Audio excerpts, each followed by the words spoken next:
We are thrilled to be sharing Mack Cox's incredible research and amazing PowerPoint skills. So thank you for your patience.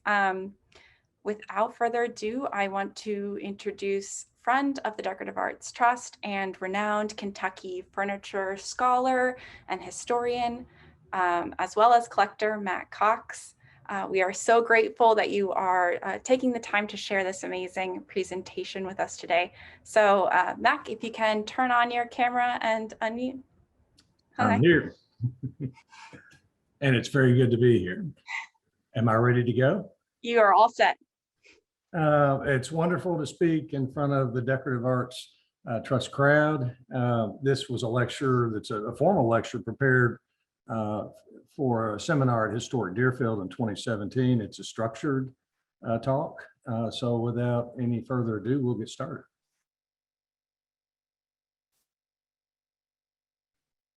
Given the difficulty of travel in federal America, it is easier to believe in alien abductions than New Englanders traveling overland to Kentucky, but they did. This ad was placed in the Kentucky Reporter by Asa Park, a Boston artist who claimed to be under the patronage of Gilbert Stuart. Park painted this lady in Kentucky, which has no relation to Stuart. Park was born in Massachusetts in 1790 and moved to Kentucky in 1860. Hi, Mack. I hate to interrupt you, but we cannot see your screen. You cannot. Okay, let me go back and we'll start over, and I apologize. Trust me, his slides are well worth the wait.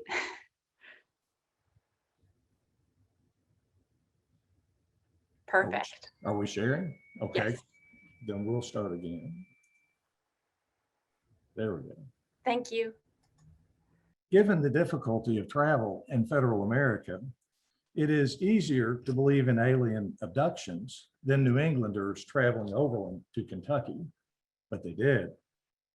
This ad was placed in the Kentucky Reporter by Asa Park, a Boston artist who claimed to be under the patronage of Gilbert Stuart.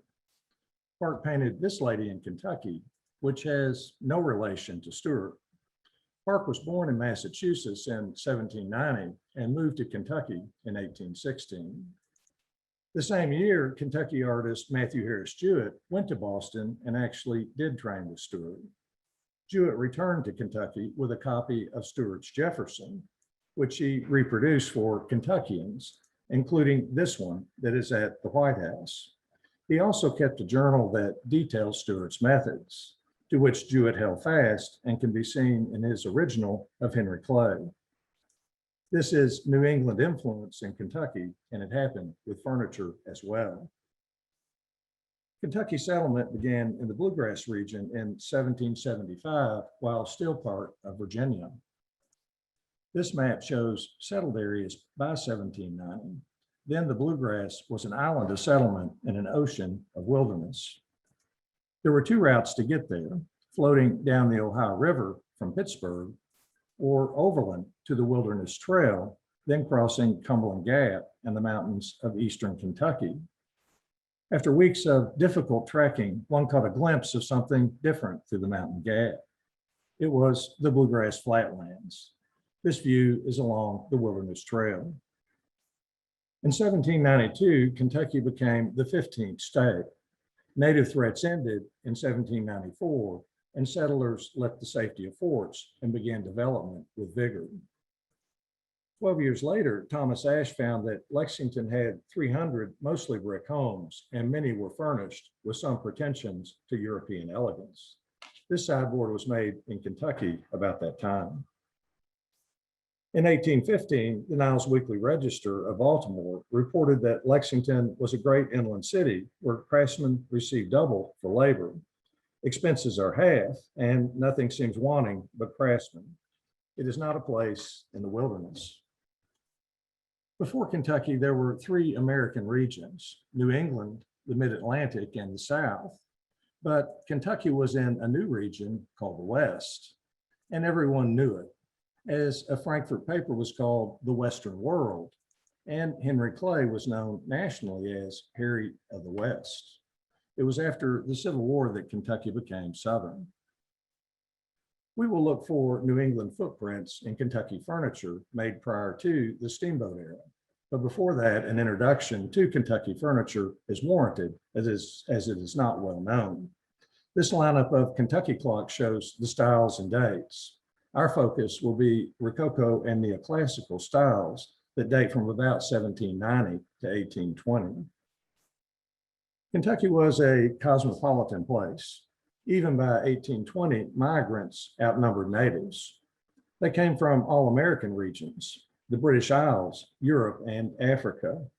There were no established furniture styles, so this diversity of residents is reflected in Kentucky furniture, like this clock. There are no questions as to its Kentucky origins, yet if lined up with Pennsylvania clocks, it is difficult to tell the difference. This one is the Kentucky clock. So the cabinet maker apparently came from Pennsylvania to Kentucky and made the clock. Or these Pennsylvania chairs, except this one was made in Kentucky. This desk was also made in Kentucky, but reflects furniture from Winchester, Virginia. So the cabinet maker likely worked there before Kentucky. What about these English sideboards? Actually, 3 were made in Kentucky. The cabinet maker might have come from England, or perhaps had a copy of the cabinet maker's London Book of Prices, where a similar design is illustrated. Or this Kentucky sugar chest, which reflects the Biedermeier style of Germany and Austria. Or this chair that was made at the Kentucky Penitentiary about 1820. The design is Italian and dates a generation earlier. How it came to Kentucky is unknown, but it influenced Kentucky chairs for over a century. We could go on, but you get the point. Kentucky furniture is stylistically diverse. Kentucky furniture can be organized into high-style urban furniture made in Lexington and Frankfurt, and rural furniture made in the rest of Kentucky. Lexington was Kentucky's economic hub prior to 1820. From about 1790 to 1820, its population grew from 800 to 5,000. By 1816, Lexington was known as the Athens of the West, having Transylvania University, a theater, a library, and several newspapers. Craftsmen included William Chali, who worked in London and New York before arriving in Kentucky in 1809. Chali is known as the first to advertise fancy in America. Robert Wilson, who also worked in London and New York before moving to Lexington in 1804, he brought the New York style of Sheridan furniture to Kentucky, like these shapefront sideboards with a central overhang. And Porter Clay, who made furniture from 1799 to 1808, including these games tables. He apprenticed in Lexington, then worked in New York as a journeyman, and returned to Kentucky to start his own shop. His furniture has New York traits, like a 5th swing leg, but with a cove-shaped center, which is a trait of Porter Clay, that he also used in some sideboards. This one favors Philadelphia designs as it lacks a central overhang. Porter's furniture also emulates English designs, as he copied this chair from Sheridan's design book, almost verbatim. Urban furniture was also made in Frankfurt, Kentucky's capital. In 1790, Frankfurt had a few log cabins and an inn. By 1800, the population was 600, which doubled by 1820. This painting shows Frankfurt in 1814. Frankfurt furniture can be represented with the Frankfurt School, which is possibly the school of William Lowry. Lowry was born in North Carolina, but his path to Kentucky is unknown. He arrived in Frankfurt a master, where he worked from 1802 to 1810, and then moved to Natchez, Mississippi, where he established another shop and died in 1813.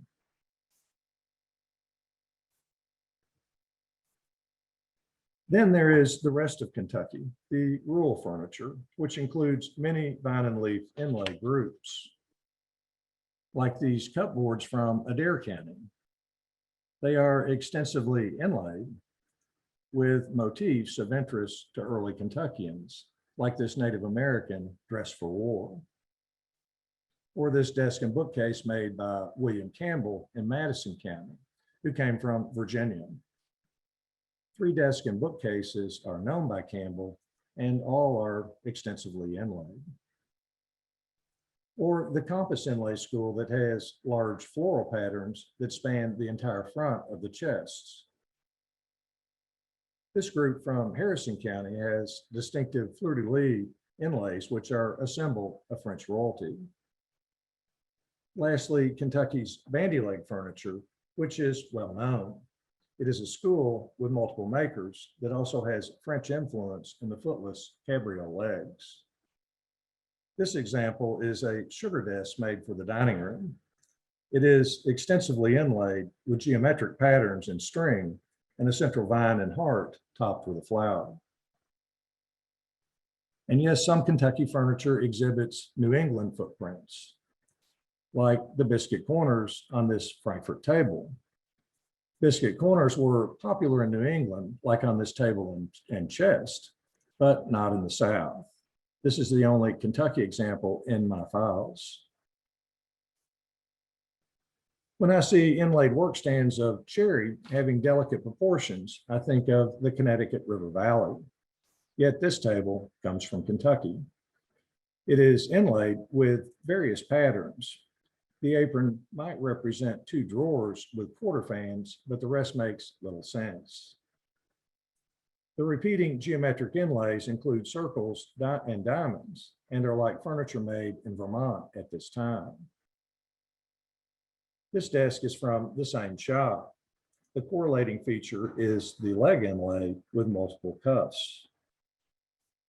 It has vine inlay, which is more complicated than normal as the curve gets smaller going upward. This chest has similar cuff inlays and was possibly made in the same shop, which I call the multiple cuff inlay group. The group shows New England influence in the table proportions and geometric inlays. Icicles were a popular New England motif that is uncommon in the South, yet they occur on this Kentucky secretary. It has a typical interior and was first owned by Stephen Swift, who was born in Vermont. Swift was in Lexington by 1816 and wed a local girl who soon died. He then wed Lucia Tarbell in Massachusetts, and she moved to Kentucky. They lived in this home, and the desk remains in the family. One drawer has a 1915 note by his grandson, which says, "At home with Anna and Stephen. All the rest are at church. Beautiful day." The wooden knobs are replacements, which were originally oval brasses. It has checkered banding and a diamond made from leftover stock used to make the banding. This table appears to be from the same shop. It has the same banding, which was also used for the cuffs. Above each cuff is a stem rising to a flower. Rising stems are unusual in Kentucky, but are a trait of this group. A related table has a stem rising to a leaf, and both have double arching string above, hanging 2 dots with 2 free dots below. Both tables have shaped aprons, which are uncommon in Kentucky, but not in the Connecticut River Valley. So the Swift family group exhibits New England influence with the icicle inlay, shaped aprons, and Stephen Swift's Vermont origins.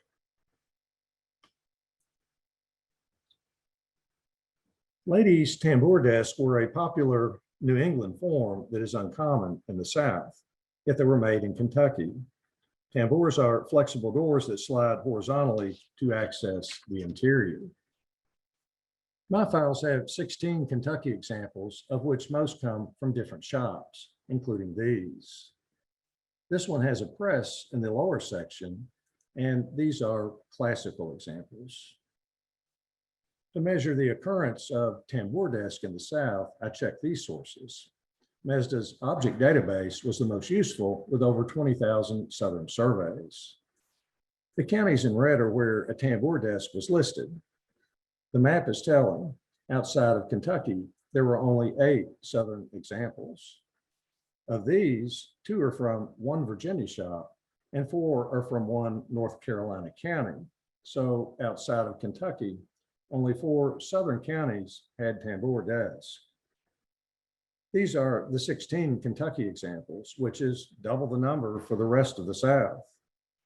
Of the Kentucky examples, none are associated except these, which are from the same shop.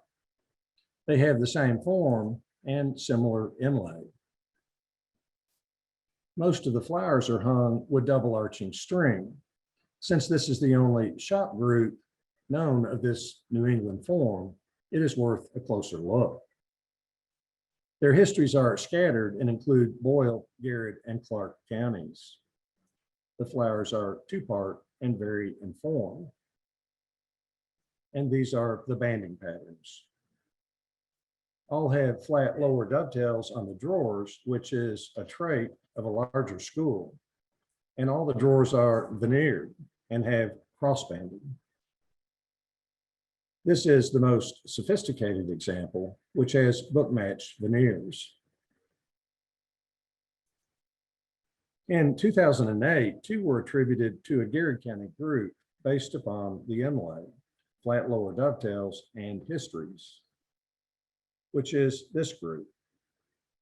They have similar flowers hung with double arching string. Some have a floral sprig inlaid in the apron and other inlays. Most drawers have a flat lower dovetail. Most have triangular shaped side aprons, and all have a mitered rail. At the time of the attribution, only 2 desks were known and their flowers correlated. Since then, 2 more have turned up, and when their flowers are included, the correlation weakens. And all the tambour desks have veneered drawers with crossbanding, but the Garrett County group only has solid wood drawers. This difference suggests they were made in different shops, but both shops appear to be part of the mitered rail school. The school includes the Garrett County group and potentially 7 others. The traits include a mitered rail, 2-part flowers hung on double arches of string, triangular shaped side aprons, and flat lower dovetails. These groups belong to the mitered rail school.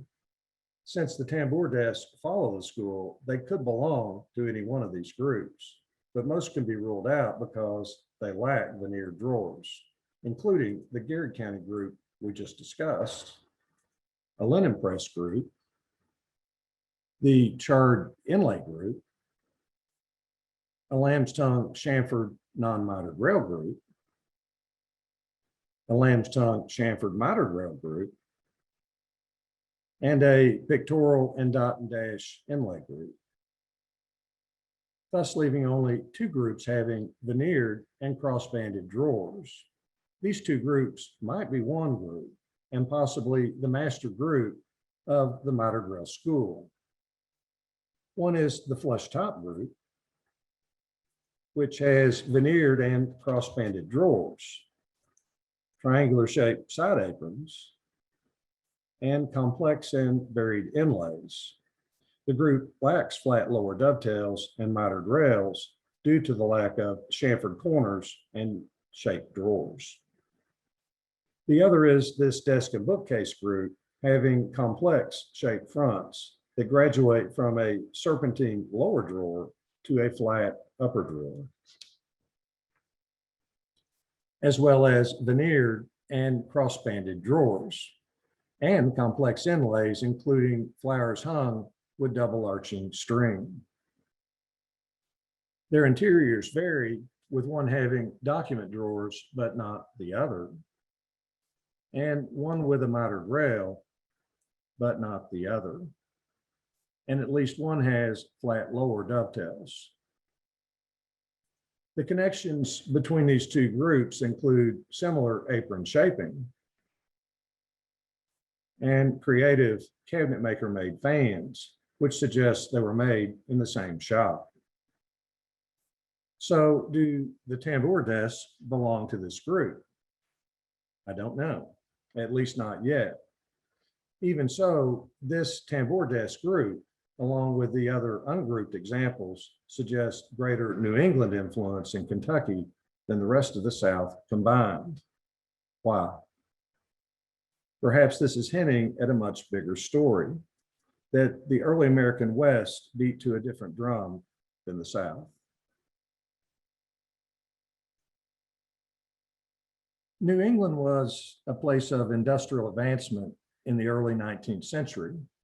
By 1810, the production of wooden works clocks exceeded local demand, so peddlers were hired to sell clocks in distant markets, including Elijah Warner.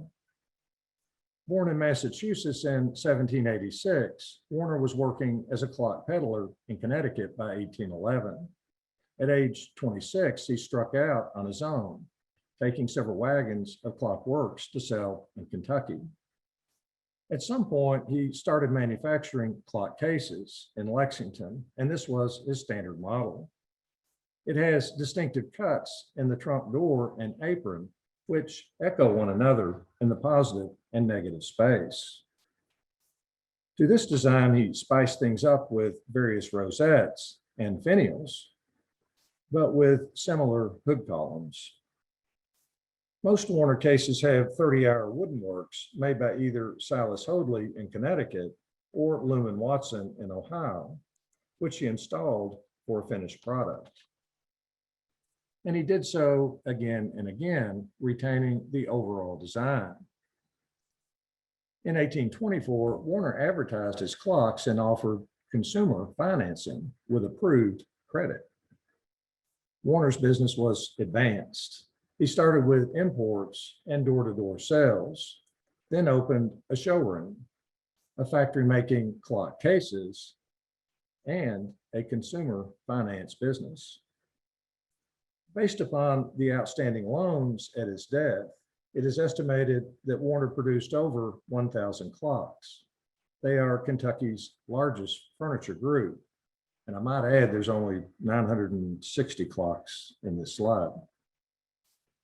Most have a standard case, but a few have deluxe cases with more mahogany, larger dials, and 8-day works, but keeping his standard turnings and trunk doors. To add height, he mounted the case on a frame with turned legs and a decorative apron. Warner died in Philadelphia in 1829 and was buried in Christ Church Cemetery. Manufacturing and financing low-cost clocks in the Connecticut manner, Warner made time available to Kentucky's middle class and produced its largest furniture group.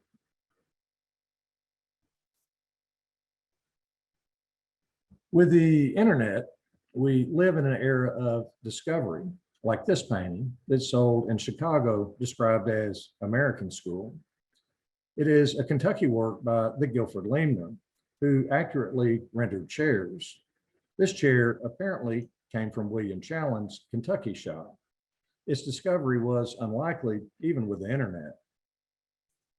It is not just auctions, but internet access to data and the ability to collaborate with others instantly with photos that has supercharged the discovery process. This is a story about one such discovery. In September 2016, we acquired this clock that was first owned by William Morton in Lexington, Kentucky. It came from his descendant through a dealer, along with family silver and a letter from Morton's grandson. I first thought it was a Frankfurt clock, but soon knew that was wrong. Morton came to Kentucky from Philadelphia in 1787 and opened a dry goods store in this building. He built this federal home in 1810, which remains standing. Its scale is difficult to grasp, but the entry door is 10 feet high. Morton died in 1836, and his inventory listed an 8-day clock. His personal property was sold at his home with oversight by Henry Clay. A 1926 letter indicates the clock's history from the estate sale to the present, where Morton's grandson writes to John Hunt Morgan agreeing to purchase the clock. One can surmise from the letter that John Wesley Hunt, who built Hopemont in 1814, purchased the clock at the sale, and it descended in his family to John Hunt Morgan, who sold it to Morton's grandson, and from whose grandson it came to us. Several days after purchase, I emailed Sumter Pretty, who said the finials relate to Rhode Island and that Colonial Williamsburg has a similar clock from Virginia. A third clock turned up a few days later in an old photo of my great-grandfather's home in Kentucky that has the same form and finials. On October 3rd, I emailed Ron Hurst of Colonial Williamsburg. He replied, "Okay, Matt, you're officially freaking me out." Their clock was acquired in 1951 as a Virginia clock. It had illegible notes on the waist door, but F.J. Heinz, February 1901, could be read on the backboard. Ron Googled Heinz and found he was a Kentucky silversmith and wondered if their clock was made in Kentucky instead of Virginia. Ron had the notes photographed with infrared, and they went from this to this and said A.M. Perhan, Owington, Owen County, Kentucky. So who was Perhan? He was Alfred Perhan, who traveled door to door maintaining Kentucky clocks beginning in 1851. On his first visit, he wrote his name, where he lived, and the date, but only the date on later visits. These are the places he worked. So if a clock has a Perhan note, it means it was in Kentucky on that date, and that the case was likely made in Kentucky. His notes are common on Kentucky clocks, and these are other examples.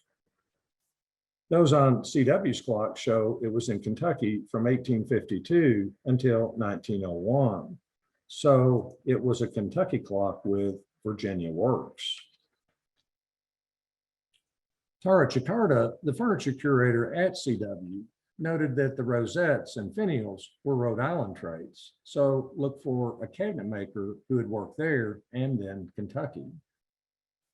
On October 7th, Tara emailed that Daniel Spencer, a cabinet maker in Kentucky by 1793, was possibly from Rhode Island.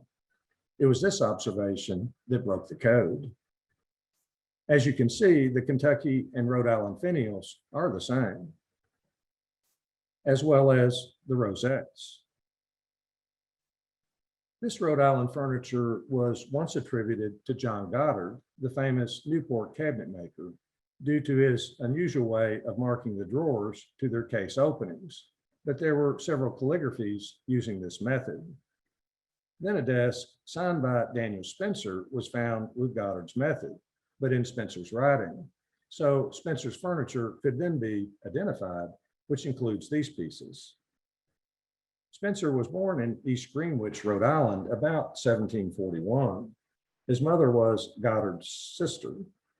After his father's death, Spencer moved to Newport, where he apparently apprenticed with John Goddard, his uncle.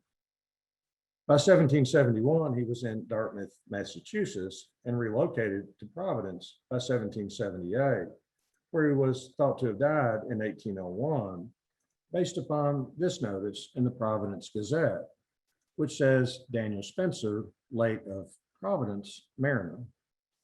Mariner?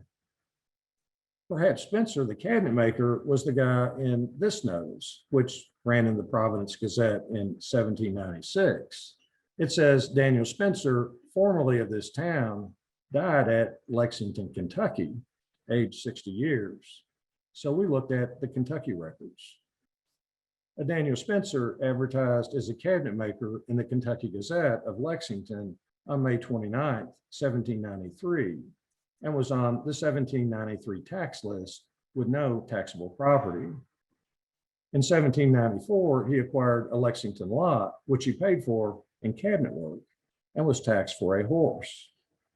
In 1795, he was taxed for a horse, 4 cows, and a Lexington lot. He became ill in 1796 and made a will that named his wife and 10 children, and William Houston as executor of his estate.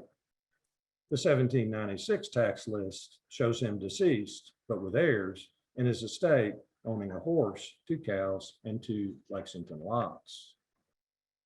On August 6, Houston advertised that debts due Spencer be paid to his estate. And on August 20th, that Spencer's personal estate would be sold, including cabinet work, joiner's tools, plank, and household furniture. Returning to the Providence, Rhode Island Gazette of 1796 and the death notice of a Daniel Spencer, formerly of Providence, who died in Lexington, Kentucky. This must be the cabinet maker who showed up in Lexington in 1793 and died in 1796, not the mariner who died 4 years later in Providence. There's more. Spencer was 57 when he arrived in Kentucky, so his children were adults and would have stayed behind. His will named 10 children, but not where they lived. We found marriage records of 4 in Rhode Island, and an 1818 Kentucky lawsuit identified more. So we were certain that the Kentucky and Rhode Island Daniel Spencers were one and the same. So the man who made this furniture in Rhode Island came to Kentucky in 1793 and made furniture. The next question was whether the Kentucky clocks were made in the same shop. They had the same form and molding profiles, the same rosettes and feet, the same hood columns, but CW's has a heavier dial molding. The same quarter columns, but one has an extra molding in the base. But the bed moldings are attached differently. On CW's, it is nailed to the sides, but on the Morton clock, it is part of a board nailed to the bottom. The backs are one large board arched at the top with wings added for the hood and base. Many details are the same, but others vary, like attachment of the hood backs, which is dovetailed on one and nailed on the other. But so much is the same, like attachment of the hood bases with 3 nails per side, that the clock cases are attributed to the same shop. If it was Spencer's shop, then they should have Rhode Island stylistic traits, like short tympaniums and tombstone-shaped waist doors, although the Kentucky clocks lack the block and shell carving. They should also have ogee rather than cove molding between the base and the waist, and they do. If it was Spencer's shop, they should also have Rhode Island construction oddities like the dial doors. In most places, the rails are tenon to the stiles, but it was the opposite in Rhode Island. Both Kentucky clocks follow the Rhode Island method. And hood columns. Both Kentucky clocks have split rear columns, and the capitals and bases are mortised like this, which is a Rhode Island trait. And Rhode Island rear foot construction with a bracket held by a dadu in the facing and with ogee shaping of the back of the rear feet. The surviving foot on CW's clock follows the Rhode Island method. We could go on, but the Kentucky clocks were clearly made by a cabinet maker who trained in Rhode Island. Given all this and more, the Kentucky clocks were almost certainly made by Daniel Spencer, and this illustrates the trail of furniture he left in Rhode Island and Kentucky. It is an amazing discovery that was nearly lost to history and required the internet and the collective efforts of many over a 4-month period in 2016. But for our purposes, it is tangible evidence of New England footprints of the highest order in Kentucky. There were others, but information is sketchy, like David Poignon of Boston. He was in Kentucky in 1824 when he wed Eliza Yoder of Spencer County. His father, by the same name, was a Boston cabinet maker who also retailed brass hardware. His brass clients included John and Thomas Seymour, the Boston cabinet makers.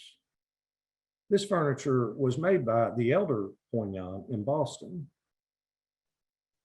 In Kentucky, Jonathan Clark of Jeffersonville owned this secretary.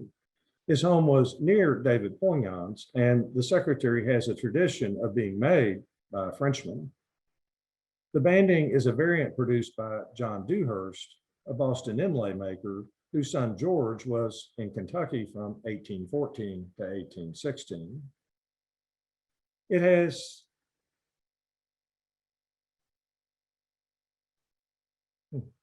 has urn-shaped escutcheons, which are unusual in Kentucky, but similar to those used by the Seymours in Boston.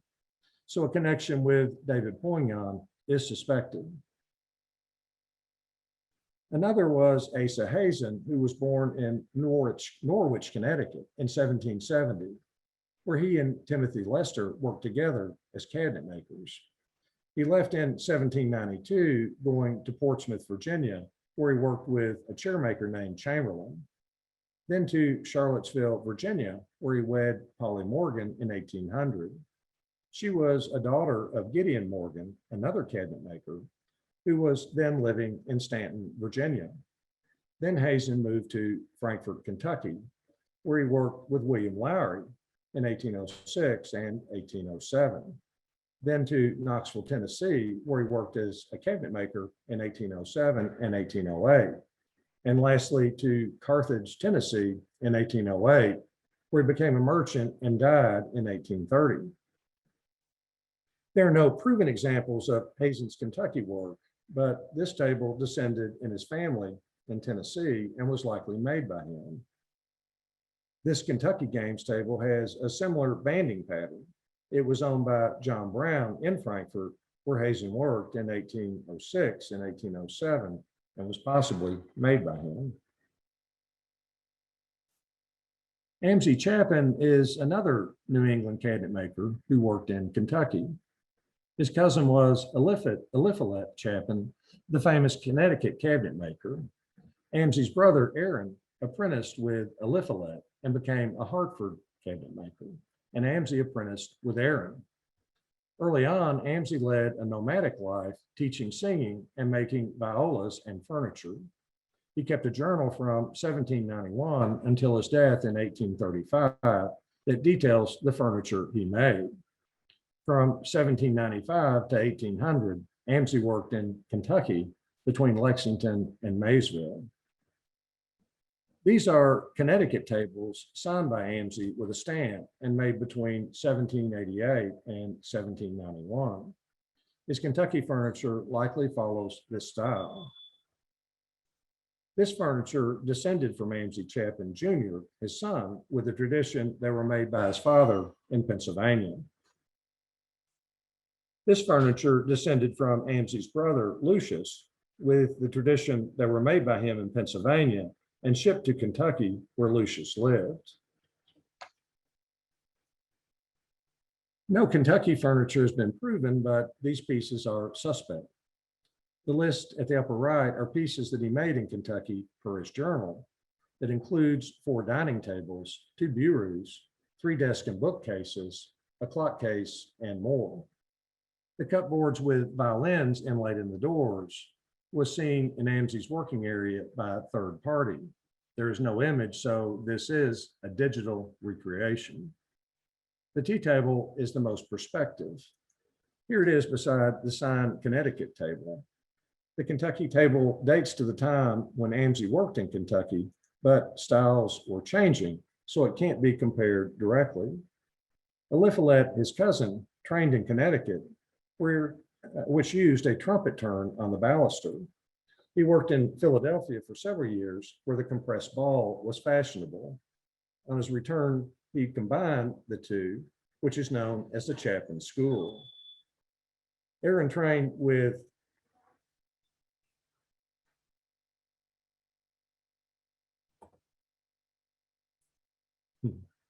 Eliphalet, then Amzie with Aaron.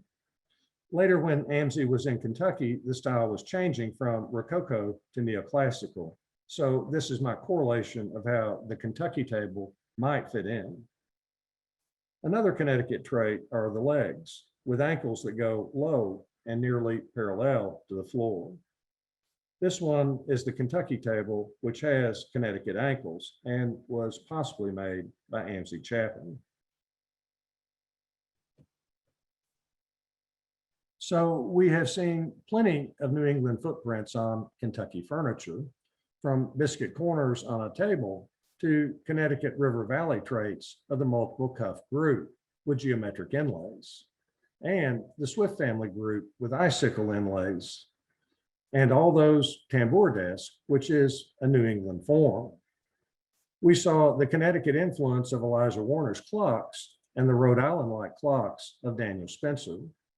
We considered the Boston-like escutcheons perhaps related to David Poignard, and furniture possibly by Amzie Chapin and Asa Hazen, both of Connecticut, and perhaps the Boston inlays of John Dewhurst. It is clear that New Englanders came to Kentucky and made furniture. I believe they traveled overland, but if you prefer the alien abduction theory, then some were surely abducted en masse. Thank you.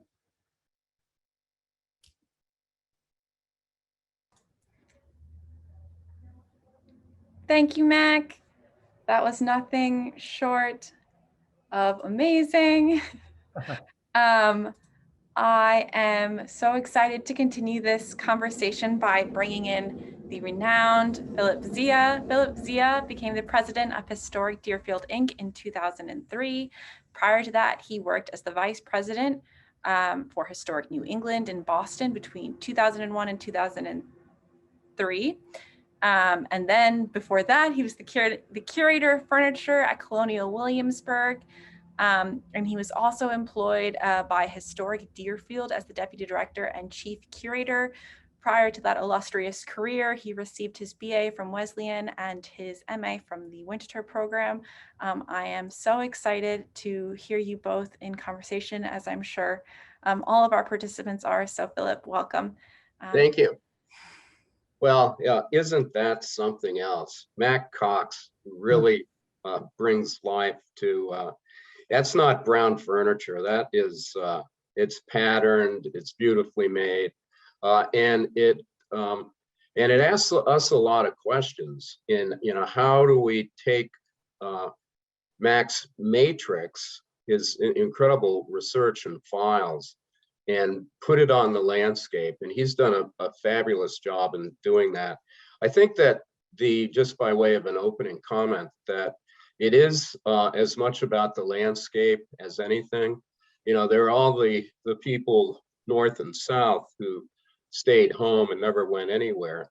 But then, America's built on those who moved west. And they followed the rivers.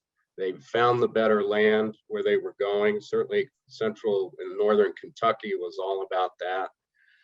And so this thesis that it's not about northern furniture and southern furniture, it's about eastern furniture and west, is entirely where I think it's at. When I worked at Colonial Williamsburg as curator of furniture, my big shtick was the concept of the American backcountry in furniture, where there's the tidewater north and south, and by that I mean from Maine to Georgia, and then there's the fall line, the Piedmont, the Appalachians themselves, which run from New Hampshire to Georgia, and then beyond that the backcountry.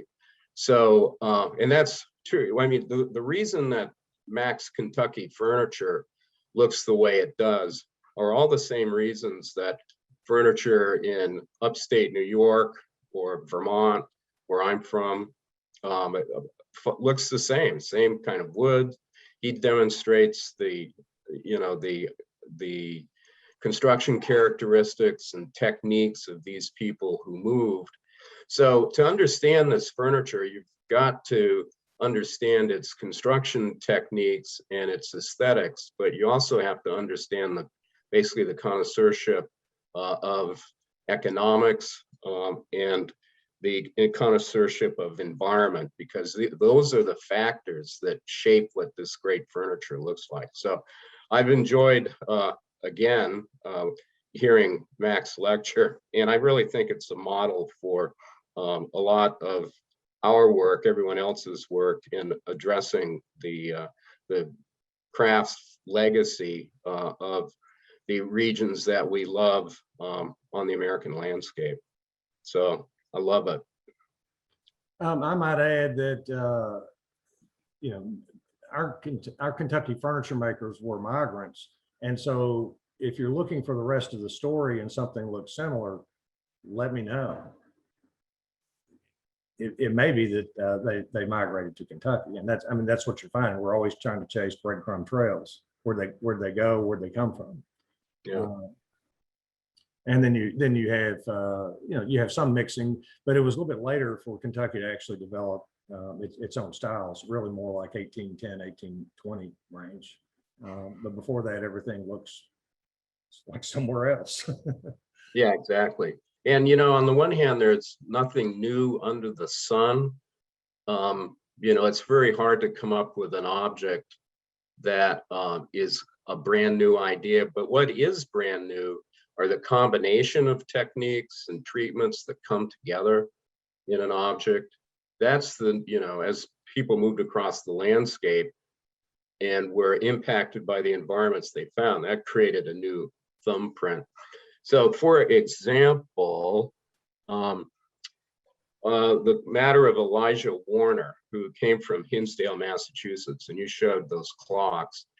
And what popped out to me right off the top is whether it was possible that Elijah Warner trained with a cabinet maker named Julius Barnard, who was another Aleph-Let Chapin apprentice and journeyman who moved north from central Connecticut to western Mass, and then north of there to Windsor, Vermont, and Hanover, New Hampshire, and then went on to Montreal. So we have a clock case in our collection here at Historic Deerfield. Same scallop treatment to the top of the waist door. And Hinsdale, Mass, and Northampton, Massachusetts, where he worked here in western Massachusetts, are only 25 or 30 miles apart. So I'll send you some images of that, and just to file it. But that's a good illustration of how these people tried to develop their own signature approaches to these objects. And even when they become obscure people like Daniel Spencer, well, who could have a more amazing craft pedigree than being John Goddard's nephew? And yet here he almost disappears, except for the sharp eyes of people like you and our friends at CW, who said, now, wait a minute. And who emerges from the mist but Daniel Spencer? So you would imagine we were amazingly reluctant to tie that, but because of who Daniel Spencer was, yeah, and the argument there. But I don't think there's any question that that's who came to Kentucky. Yeah, and there's another piece to this that adds to the the connoisseurship equation. It's part of the connoisseurship of economics, and that is that nothing of this happens without patronage. You got to have the people with a checkbook who are prosperous enough to give these craftsmen enough repetitions to perfect their lines of whatever it is as they evolve. So so that takes, in the context that we're talking about, a level of prosperity that's only possible with agricultural surplus for export, like you find in the Connecticut Valley, like you find in Kentucky and Lancaster County, Pennsylvania, the Shenandoah Valley, those breadbasket places. It's no accident that that's what attracted craftsmen, but it's also attracting patrons who can pay for this stuff to go into their fancy neoclassical houses they're so proud of. Now, Daniel Spencer is a little bit earlier than much luxury at all in Kentucky. He comes 2 years after, or actually 1 year after statehood. He was at risk of Indian attack getting here. I spent a little bit more time with that. He came to a pioneer Lexington that was mostly log homes. Yeah. He had lost his wife, and he had been in prison for debt. And I just kind of think Lexington was the end of the road at that time as an outpost. And he stopped. And then he dies in 1796, really before there was a lot of wealth being generated in Kentucky. William Morton was certainly wealthy by then, but I don't know where William Morton lived early on, but his 1810 house postdates the clock by 17 years, 16 years. So his first house and where the clock, the home that it originally furnished might have literally been a log home. Yeah. And so it was out of style when it was put in his home, his federal home. Do you have any idea why Daniel Spencer left Rhode Island? Well, just to speculate, his wife had died, and he had been in prison for debt. Yeah, well, that's it right there. So he was. And I think he just said, I mean, I know the words I would use, but he said, forget that. And he took walking, and one day he woke up and it was the end of the road. I mean, I really think there was not much to the west of Kentucky then. And again, Kentucky was at that time in Lexington was mostly log homes. Not much. Had he lived another 5 or 6 years, things developed at a breakneck pace, an unbelievable pace. And there would have been a lot more resources to make fine furniture. And it's, had he lived another 5 years, it may have been quite impressive what he made in Kentucky. That survived. On Daniel Spencer's story, the executor, I guess, and lead appraiser of his estate, or at least one of them, was a fellow named William Houston. Right. And when I heard the talk this time, I did a flashback on that. And William Houston, I don't know whether this is the William Houston I think of, but I've done a lot of work on the Dunlap cabinet makers in New Hampshire, the Scots-Irish. And among them is William Houston, who was an apprentice and remained as a journeyman in Major John Dunlap's shop in Bedford, New Hampshire. Now, so that's not right next door to where Spencer came from, but it's interesting. I don't know whether you know anything about this William Houston. It makes sense that he would be a craftsman himself and therefore be in a position to appraise another cabinet maker's estate. He was definitely a craftsman. Spencer, I think, was renting a place from him on the front side. But he was not a cabinet maker, and I may be wrong, but I think he might have been a saddler making saddles. Yeah. But he owned a little bit of real estate in town, and he sort of took a leadership position. You'll see him witnessing things and on a lot of other paperwork where he's involved with that or other estates. Yeah. So I think he couldn't have been much older than Spencer, but anytime. My business partner was Lebanese, and in Lebanon and the Mediterranean, they wouldn't quite get along with Syrians or some of the nearby people. But once they get to the United States, it's so close. They all have a lot in common, and so I think if you came from New England to anywhere or Kentucky to anywhere, you're gonna seek out people that are closer, to your place. Absolutely, yeah. People. This whole idea of American individualism, it's great for Hollywood, but people ordinarily did not move without knowing somebody somewhere or being related to somebody somewhere. Because, those were knowing people. It still is, like you just said, knowing people is an asset that you can take with you. So you don't get nearly so hungry when another is established. Exactly. Sure. Yeah. I didn't show the more complicated movements of Asa Hazen and his father-in-law,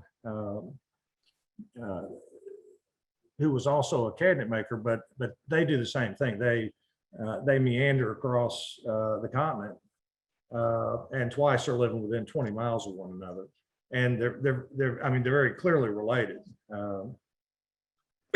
Into their movements. And sometimes, with the internet, it's a lot easier to start searching around and finding movements of people and picking them up in another place.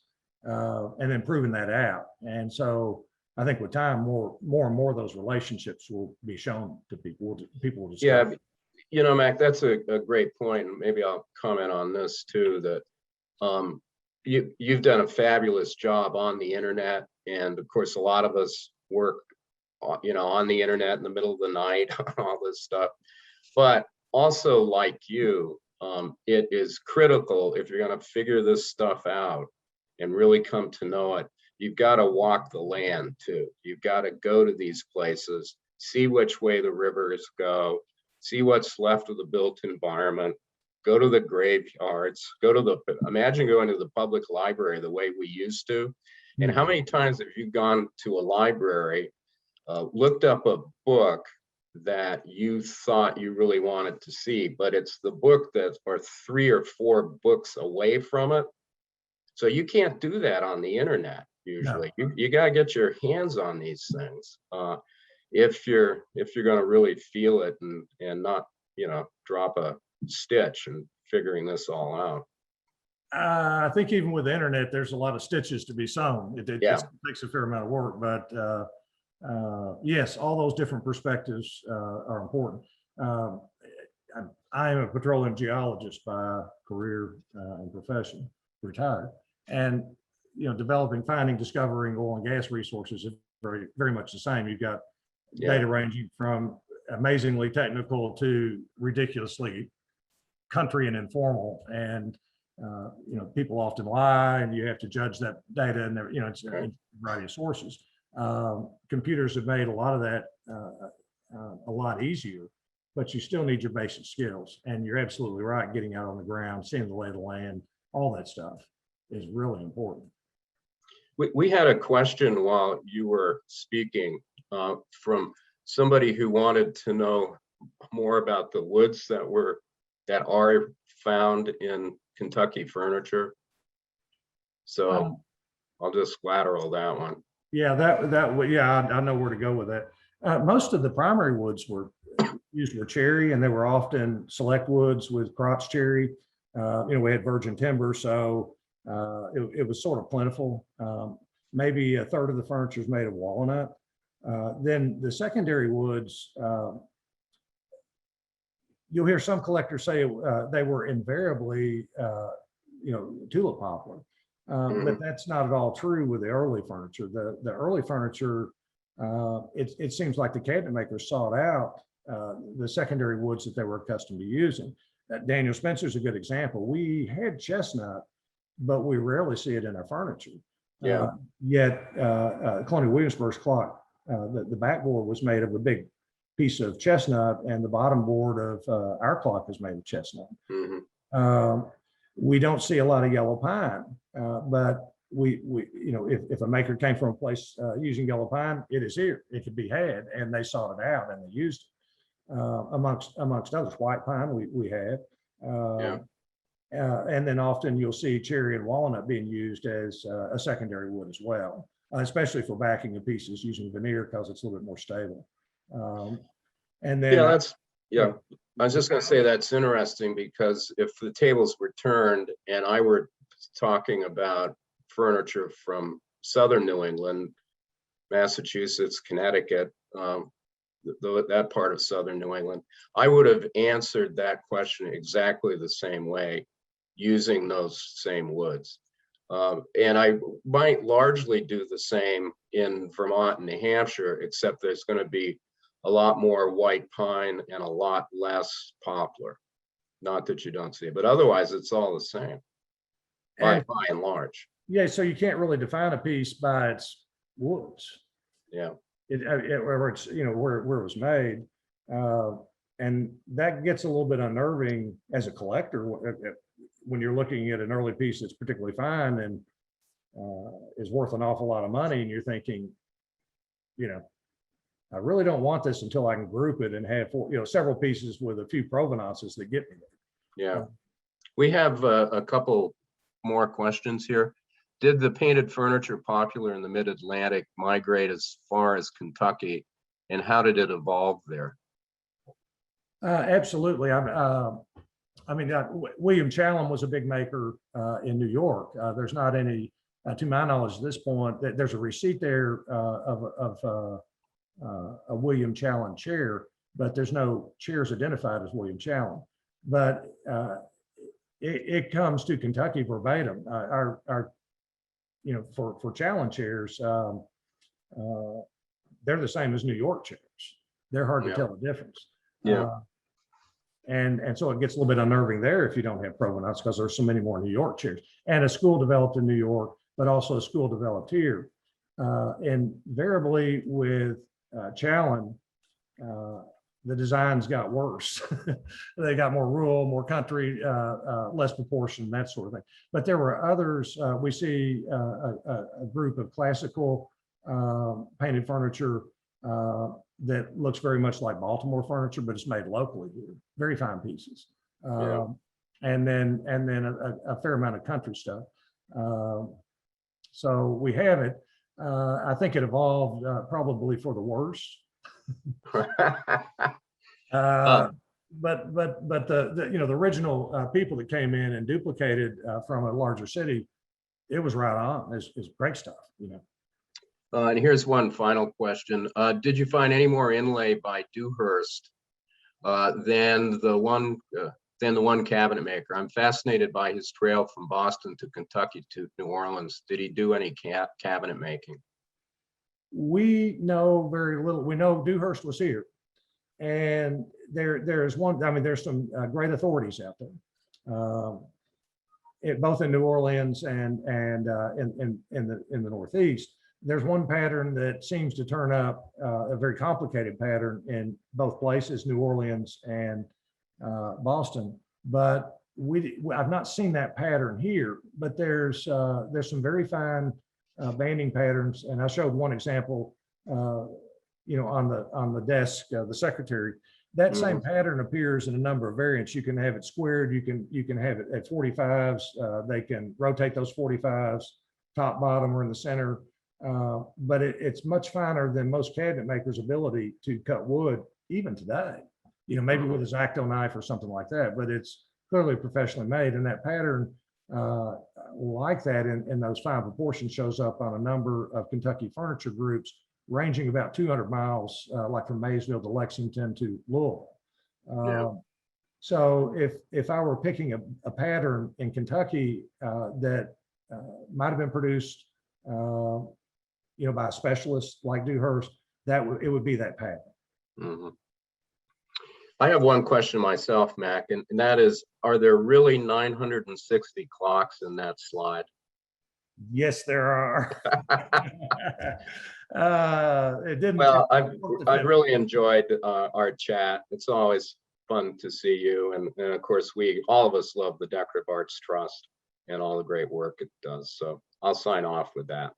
Yes, Philip Zea, thank you so much. That was lovely. And Mack Cox, thank you for that incredible presentation. We've already been receiving a ton of positive feedback, which is not surprising. I have never seen a slide that had 900 clocks on it, and I'm not sure if I ever will again, but I loved it. Well, there are not 900 individual clocks in that slide. I think you know that. Imagine if they all chimed at once, we'd be done. Something to have nightmares about. It would be done. Thanks for having me. I really enjoyed this. Phil Zea, thank you so much for proctoring. I'm most appreciative. We look forward anytime. It's fun. Getting together sometime as well. Yep. And Carrie, thank you for all your help. And for everyone participating, if you missed any of today's discussion, do not fret. Because you registered for the program, you will receive a YouTube link to a recording of this conversation in about a week. So keep an eye on your inbox for that. And you can see on your screen that we are opening registration for a virtual tour featuring Ralph Harvard tomorrow. It is sure to be a fun time. So please go ahead and register for that. Phil and Mack, thank you again. And I hope everyone has a lovely day. Yep. Bye-bye.